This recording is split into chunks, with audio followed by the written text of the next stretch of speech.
Muy bien, son las 7 de la mañana con 49 minutos. Lo anunciado, se ha publicado, se ha desarrollado un estudio que ha arrojado un dato importante. En 23% ha caído en el primer trimestre del año la venta de viviendas y por esta razón vamos a conversar precisamente con Hans Rotsheiser para que nos dé algunos detalles y nos explique qué es lo que ha pasado, si se ha producido algún tipo de fenómeno de repente, es algo coyuntural o esto tiene ya un largo aliento por delante. ¿Qué tal? Buenos días. Hola, ¿qué tal? Buenos días. Hola, Hans. A ver, la compra de una vivienda es básicamente la decisión económica más importante que van a tomar muchas familias a lo largo de toda su vida, porque se trata de un monto inmenso y aparte se trata de una relación que se va a generar con un banco seguramente para poderse prestar el dinero y irlo devolviendo a lo largo de varios años. En ese sentido, uno tiene que tener mucho cuidado cuando toma esa gran decisión. Primero, porque el sistema suele funcionar de esta manera. Uno va a un banco y pide un préstamo, ¿no? Porque estamos hablando de un montón de dinero que seguramente muy pocas personas tienen. Y el banco lo que te va a pedir es que tú pongas una cuota inicial en el momento. Muchas familias ponen esa cuota inicial, que es una porción del precio de toda la vivienda, de los ahorros que puedan tener, y otros que no tienen ese dinero buscan financiarse eso en otro lugar. Se prestan el dinero quizás de algún familiar o de algún otro sistema informal para poder tener esa cantidad de plata y poder pagar esa cuota inicial de tal manera que el banco te preste lo demás. Ahora, eso no es en realidad muy recomendable porque ahí te estás ahogando porque vas a tener que terminar pagando 2 préstamos a lo largo de varios años.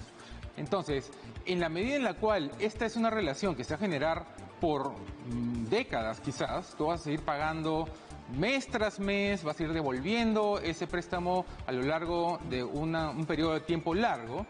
No solamente hay que pensarlo muy bien, ¿no? En el momento adecuado, el precio, todo, pero además tienes que pensar si ese departamento que estás comprando o esa casa que estás comprando es algo que realmente te conviene, porque hay muchas ofertas, muchas promociones que te ofrecen departamentos relativamente baratos y ahí mucha gente se puede ver, digamos, interesada y comprando un departamento que quizás es muy chiquito, ¿no? Que quizás es solamente una sala con un baño y tú puedes pensar, ya, esto es genial porque es barato y es justamente lo que necesito.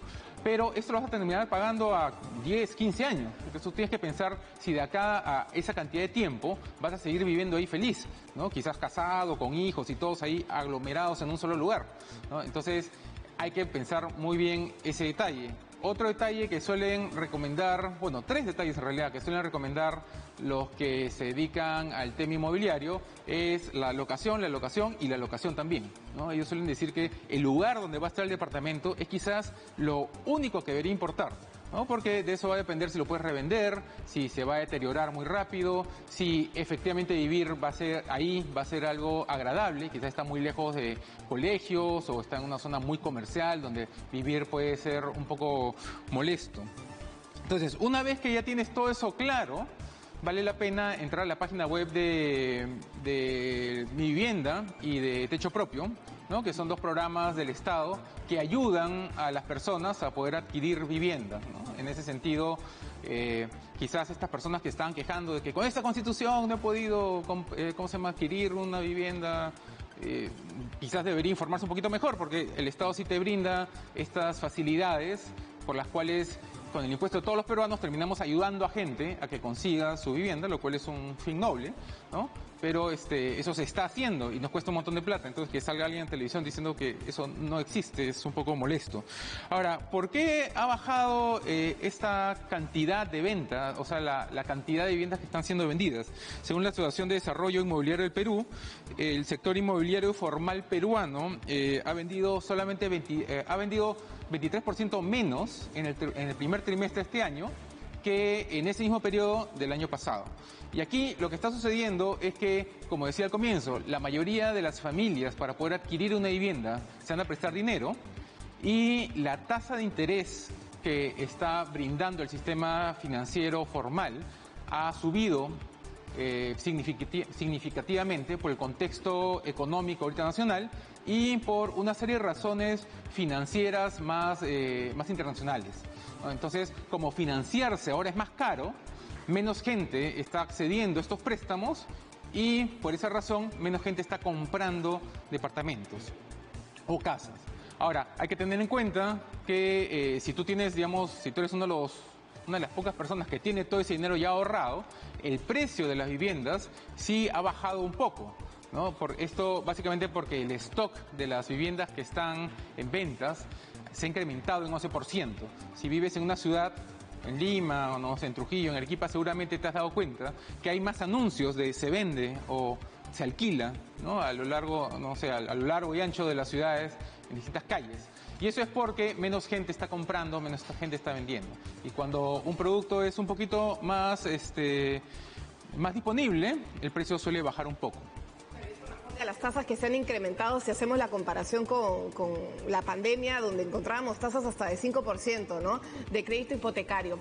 De hecho, una de las grandes aspiraciones que tienen las familias también es pagar su vivienda no en los 25 o en los 30 años del crédito hipotecario que este crédito te ofrece, y se suele también amortizar, ¿no?, a la deuda. Yo tengo una duda que es bastante recurrente en muchos, que quizás puedes ir ahorrando un poquito y quieres amortizar, pero no sabes qué es lo más conveniente, si reducir los años o reducir la cuota.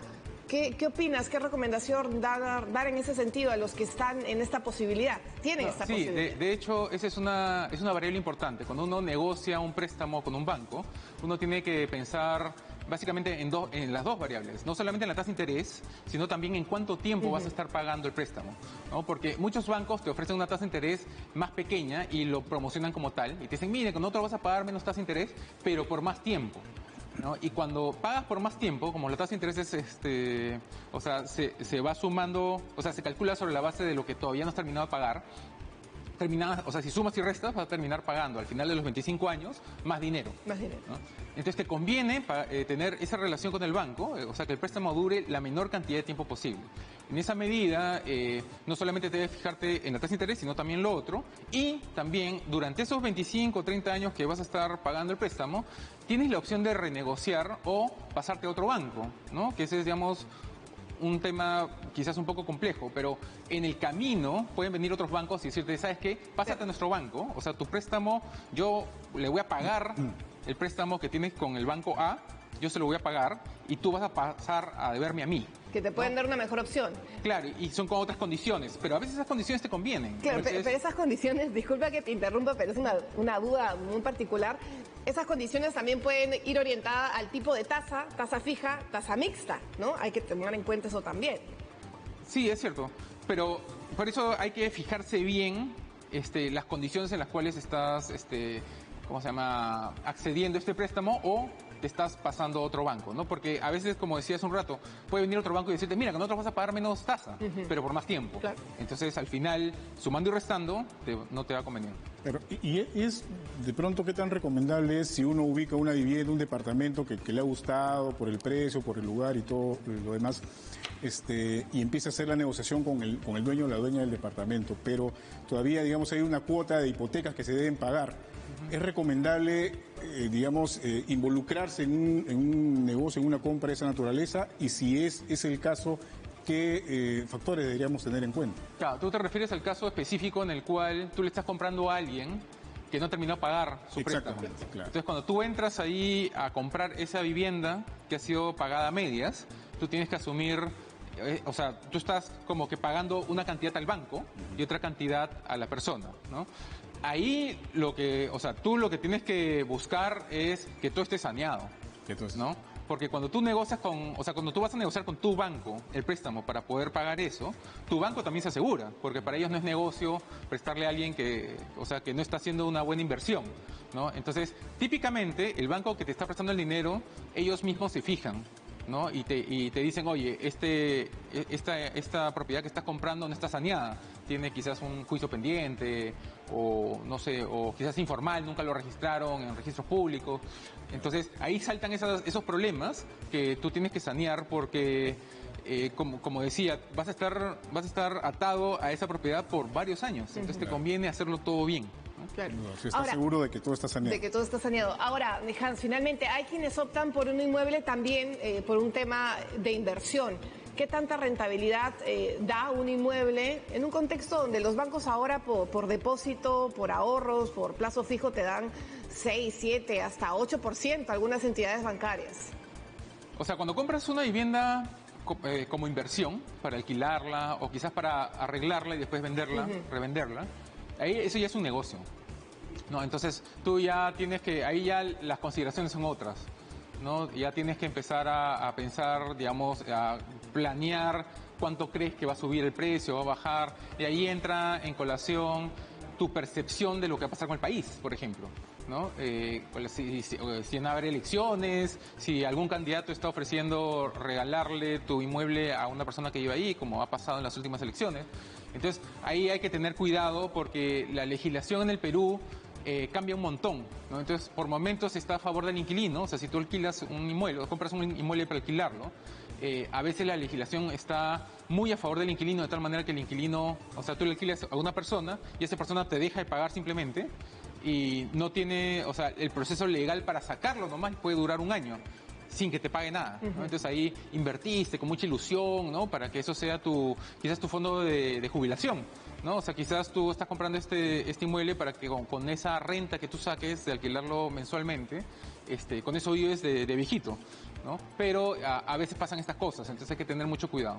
Muy bien. Muchísimas gracias, Hans, por haber estado con nosotros. Que tenga buenos días.